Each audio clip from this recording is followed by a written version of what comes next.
4వ division corporator గా ATM Sayanna గారినే గెలిపిద్దాం గెలిపిద్దాం గ్యాస్ పొయ్యి గుర్తుకే మన ఓటు.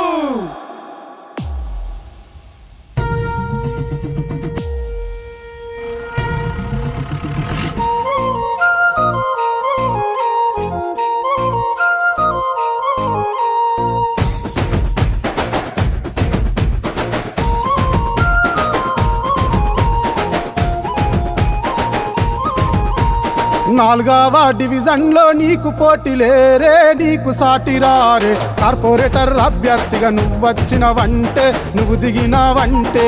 4వ డివిజన్ లో నీకు పోటీ లేరే, నీకు సాటి రారే. కార్పొరేటర్ అభ్యర్థిగా నువ్వొచ్చినవంటే, నువ్వు దిగినవంటే. ఎదుటొల్ల గుండెల్లోనా దడ పుట్టి భయమెంతో మొదలైనాదే. నీ గెలుపు